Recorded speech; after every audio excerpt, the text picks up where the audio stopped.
When it comes to the needs of automotive industries, they vary a lot. So, which are the top 10 automotive ERP systems in 2024? That's what we are going to discuss in this video. So, let's dive in. Growing a business requires a holistic approach that extends beyond sales and marketing. This approach needs alignment among people, processes, and technologies. So if you're a business owner, operations, or finance leader looking to learn growth strategies from your peers and competitors, you're tuned into the right podcast. Welcome to the WBS Podcast, where scalable growth using business systems is our number one priority. Now, here is your host, Sam Gupta. Hello, everyone. My name is Sam Gupta. I am principal at Elevate IQ. Elevate IQ is the independent ERP and digital transformation consulting firm. We help our clients with digital transformation strategy, ERP selection, ERP implementation, as well as change management. On that note, let's go back to today's topic, which is going to be top 10 automotive ERP systems in 2024. Before we dive into the list, let's set the expectations overall with respect to how we define the automotive sector.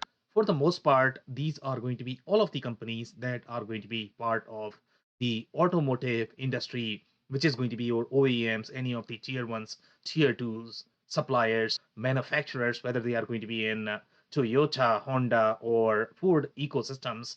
And then you have any of the consulting companies that are going to be part of the automotive value chain as well. Any of the plastic chemicals manufacturers or suppliers, they all are going to be part of this particular value chain. So this list covers all of them together. They all are going to have very different needs. So we are going to talk about the specific products that are going to be designed for very specific market verticals and how they differ from slightly more diverse solutions. The criteria that we use for this list is going to be if a particular product is doing really well in the automotive sector, if they are going to have any sort of acquisition in the last year, if they acquired automotive specific capabilities, if we have a lot of reviews coming from the automotive industry, then we are going to consider those, as well as product roadmap. If they are going to develop several features related to automotive industries, then we have a lot more confidence that they are committed to the automotive vertical, and it is not going to be just the stepchild of those companies. So now let's look at the list.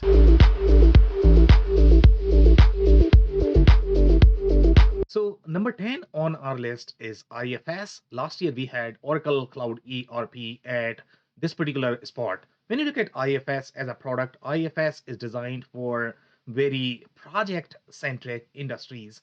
So in automotive, when you are going to have very large programs, or if you are going to have companies that are going to be in field service space, MRO, for those companies, IFS is going to be a great product. But overall, when you look at all of these different business models, it's not going to be as diverse as some of the other products on this list. So some of the strengths of IFS that you are going to look at is number one, the field service and the EAM capabilities, and those are going to be for large maintenance and repair shops, as well as if that is going to be their primary business model. Also, some of the other strengths are going to be really their technology, which is superior than a lot of other legacy products that we have on the list.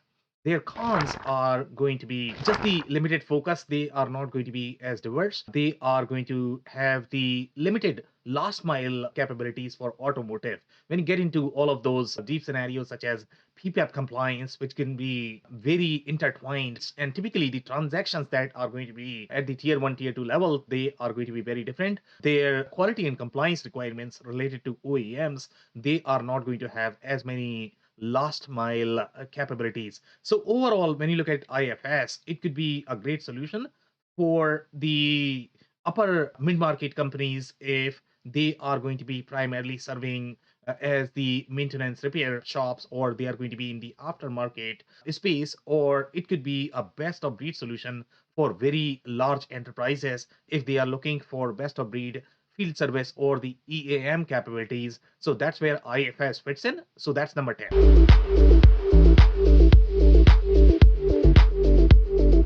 Number 9 on our list is Oracle Cloud ERP. Last year we had Microsoft Dynamics 365 FNO at this particular spot. Overall, when you look at Oracle Cloud ERP, it is a great fit as the corporate financial ledger for large global automotive companies. For the most part, they are going to be really deep into those financial capabilities. They can also accommodate a lot of different business models. So that's going to be really diverse solution. But when you look at the specific integrations related to automotive, or when you are going to look at any specific capabilities such as PPAP compliance, or these are going to be really hard to enable them on top of your Oracle Cloud ERP, which is going to have slightly more diverse capabilities, accommodating a lot of different business models. So if you are looking to consolidate all of the global entities as part of the one solution, then it could be a great fit. The other strengths that you are going to have with Oracle Cloud ERP is it's proven for very enterprise centric workload, especially if you are going to use this as the financial ledger. Now, the cons are going to be whenever you have any sort of large solutions, then they are not going to have as many last mile capabilities as you are going to get with the focused solutions. So you might end up using a lot of add-ons or the capabilities developed by their resellers, etc., that may not be as good as the core capabilities or the core solution. You might also get a lot of issues with add-on related to conflicts, version upgrades. And the other weaknesses that you are going to have with Oracle Cloud ERP is the over bloated financial layers. They might not be as relevant for the SMB companies, and they might be harder to overall implement, as well as learning product might be harder as well. And because of that, all of these factors lead to the longer implementation times and sometimes implementation failure as well. So that's number 9.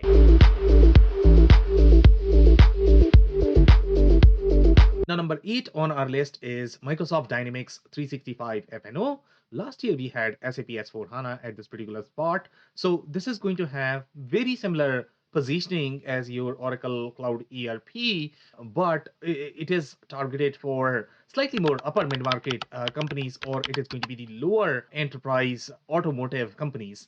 The pros for Microsoft Dynamics 365 FNO is that it can accommodate a lot of different business models as part of the same product, as well as it is going to have a lot more global capabilities. When you look at those enterprise grade capabilities such as the allocation, or when you look at ATP, all of these capabilities are going to be pre-baked as part of the same product. And you look at manufacturing of, whether you are looking at manufacturing of large programs or small widgets, all of those capabilities are going to be part of the product. The cons that you are going to have is the overall MS. Microsoft does not provide as direct support for their resellers. So for the most part, you are relying on resellers. The add-ons as well as the marketplace solutions might not be as vetted as some of the other ERP systems on this list, as well as this is going to be slightly smaller for the SMB automotive companies, and it is not proven for as large workload as your Oracle or of the world. So those are going to be some of the limitations of Microsoft Dynamics 365 FNO, and that's number 8.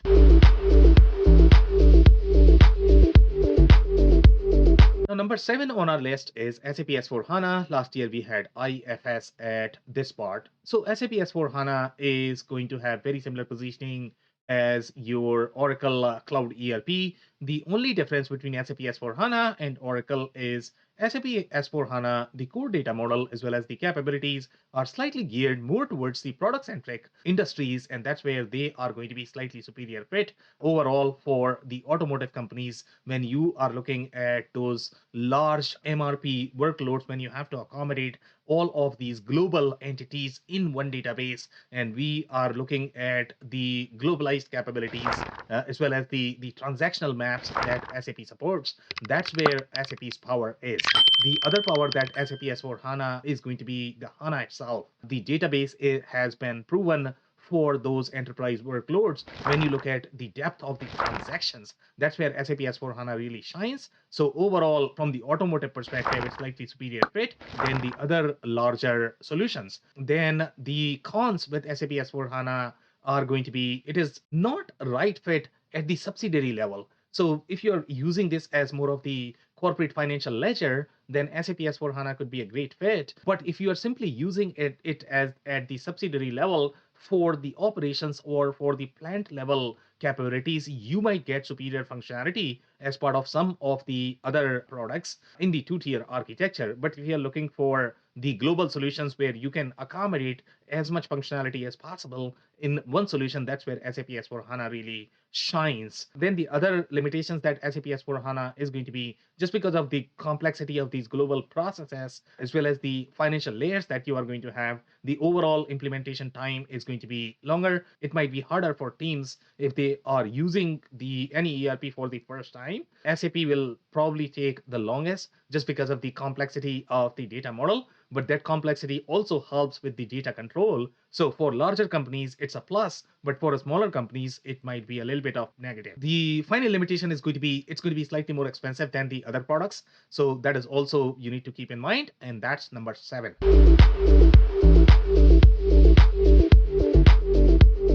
Now, number 6 is IQMS. Last year, we had Epicor Kinetic at this particular spot.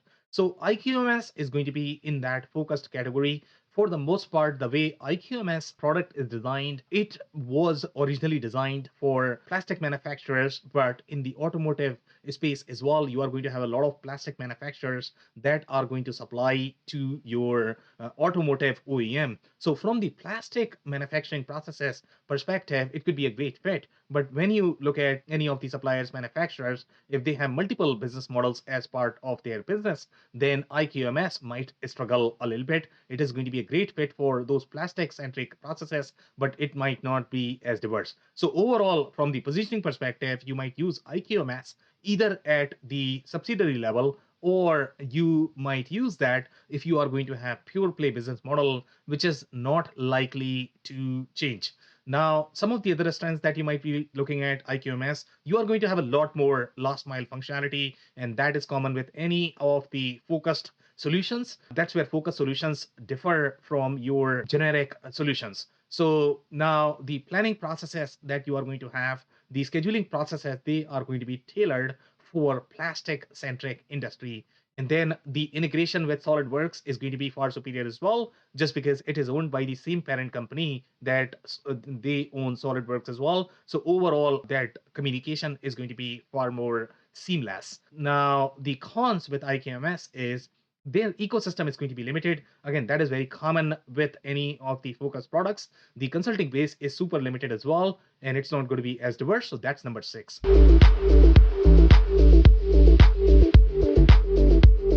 Now, number 5 on our list is Infor Cloud Suite Industrial. Last year, we had IQMS at this particular spot. So overall, when you look at the product architecture of Infor Cloud Suite Industrial, it does really well with the discrete manufacturers, especially the manufacturers that are going to be very heavy on field services. For example, any of the MRO aftermarket companies, they are probably going to be very, very, very heavy on field services. Some of them might be equally deep in the production as well. So when you are looking at balance of both, when you are looking at intertwined capabilities, when you are looking at quality processes, enterprise-wide quality processes, they are going to be embedded across the board. That's when Infor Cloud Suite Industrial really shines. Some of the other weaknesses that you're looking at from the Infor CSI perspective is limited support for product attributes. So for example, let's say if you are going to have some of the either sheet metal companies or the metal companies that are practicing in automotive verticals, for those Infor CSI may not be the best fit. The MRP runs that is not going to support the product attributes. That's going to be a limitation of the product. The MES centric capabilities, when you are looking at hosting your quality processes, your scheduling processes inside your MES, Infor CSI might not be as strong there. As well as the when you look at any of the WBS centric processes from the OEM perspective, it does not have very strong support for those processes as well. So those are some of the limitations, and that's number 5.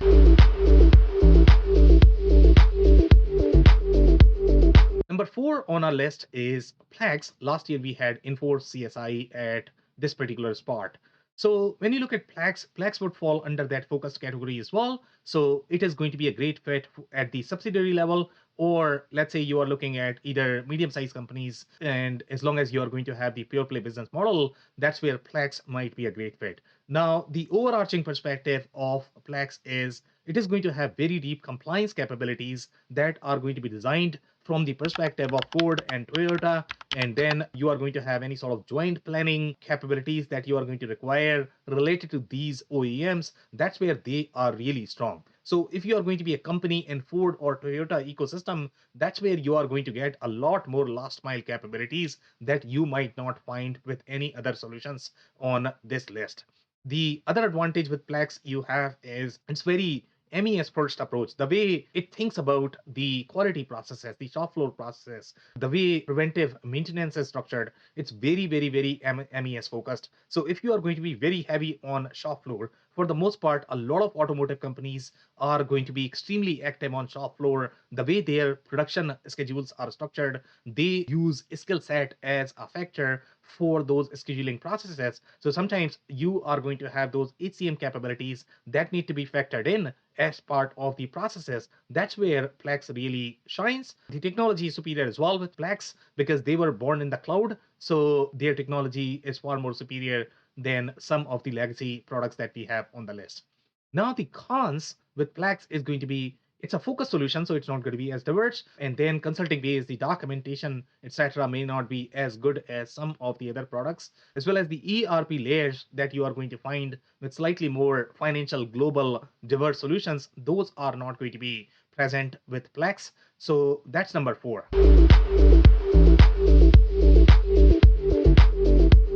Now, number 3 on our list is Epicor Kinetic. Last year we had Plex here. Now, overall, when you look at the manufacturing business model, Epicor Kinetic is slightly more diversified, even though it's a very focused solution as well for very specific business models. So some of the strengths that you are going to find with the Epicor Kinetic product is it is really designed for those metal manufacturers supplying to automotive OEMs. And if they are going to have any sort of formal engineering processes, in automotive, that is very common that they are all going to be driven by the SKUs or BOMs provided by their OEMs. So for the most part, they are going to have very formal engineering processes that might not be as common with some of the other verticals, but in automotive, it matters a lot.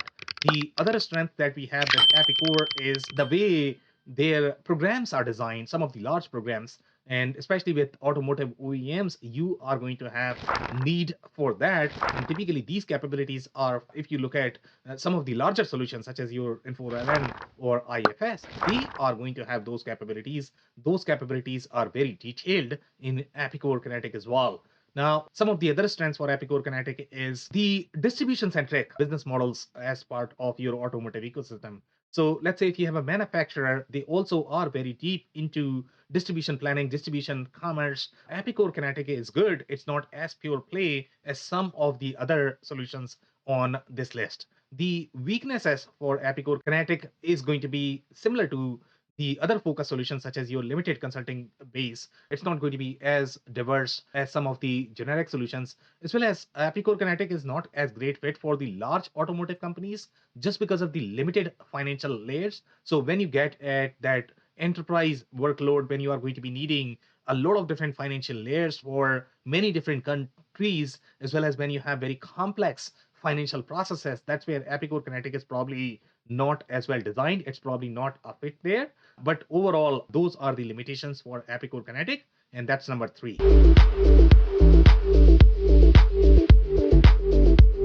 Now, number 2 on our list is QAD. Last year we had Info-LN here. So QAD is really good for automotive companies that are also going to be very heavy in supply chain processes. For the most part, the majority of the automotive companies are going to have very collaborative planning process, especially when you look at OEMs. They all generally collaborate with their suppliers, and the suppliers have to collaborate with the other suppliers that they might have downstream. So the way QAD product is designed, it combines 2 or 3 different suites. So for example, when you look at the other suites, they are going to have ERP centric suite, meaning ERP, inventory, it might have accounting, you might have procurement, and some of the other suites that are going to be slightly more operational engineering centric, they might combine PLM, etc. But for the most part, when you look at the WMS, TMS, SNOP, all of these capabilities are going to reside in your supply chain suite with, for example, Blue Yonder or Manhattan.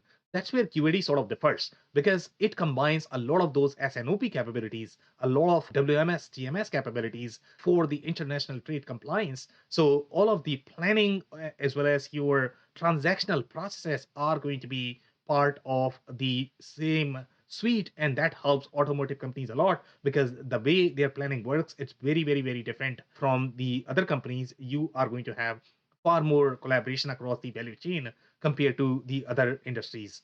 The other strength that we have for QAD, it is going to have very deep last mile capabilities related to automotive that you are not going to find with other generic solutions. The cons are very similar to any other focus solutions, which is going to be your limited consulting base, as well as it's not as diverse. Also, their technology used to be a concern. For example, last year when we did this list, we spoke about their technology. So they have announced that they are going to modernize their technology in slightly more cloud native fashion, but it might take some time to stabilize. But that is definitely exciting for QAD, and that's why they rank at number 2 on this list now.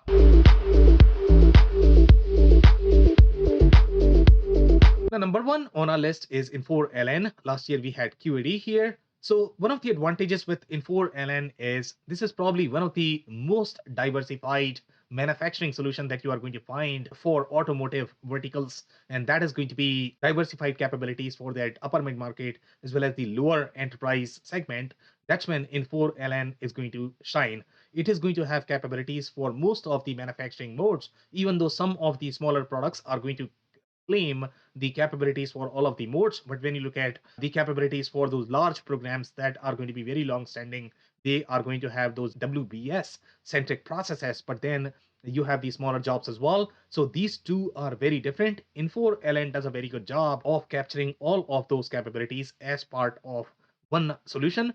The other advantage with Infor-LN is that you are going to get a lot more last mile quality and compliance processes, especially in the Honda ecosystem. So they have a lot of that built from the compliance perspective. When you look at things such as your contract flow down clauses, all of those are going to be part of Infor-LN.